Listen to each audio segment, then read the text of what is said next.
kumpulan wanita, sebahagiannya Islam, pakai baju tapi telanjang. Memang dia tutup, tetapi tutupnya start daripada sini. Yang ni terbuka. Tuan-tuan pernah nampak kan? Yang ni terbuka.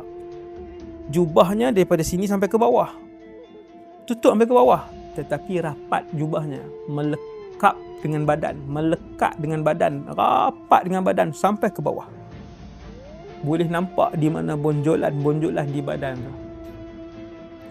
Ini yang dimaksudkan oleh Rasulullah sallallahu alaihi wasallam, memakai pakaian tetapi telanjang bulat. Apa yang Nabi gambarkan ni sebiji yang macam kita tengok pada hari ni.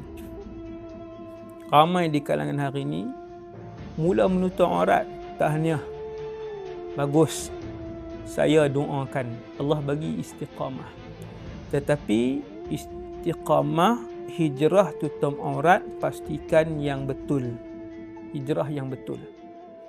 Ramai hari ini beraksi dalam media sosial, dah berhijrah, tetapi beraksi dalam media sosial dengan pakaian yang sendat daripada atas sampai ke bawah.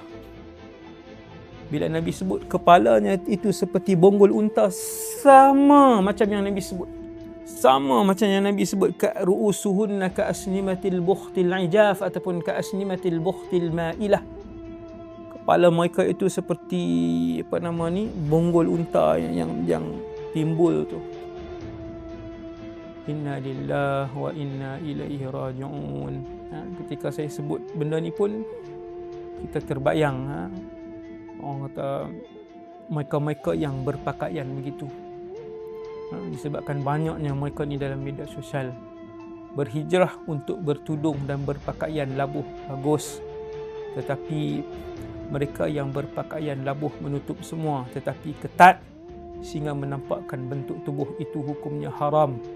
Hukumnya termasuk dalam apa yang Nabi sebut, berpakaian tetapi telanjang.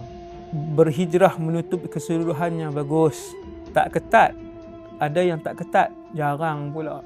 Ada tuan, tak ketat tapi jarang pula. Pakaian jarang nampak. Itu juga berpakaian tetapi hukum telanjang. Nabi kata tak masuk syurga dan Nabi kata tak bau wangian syurga.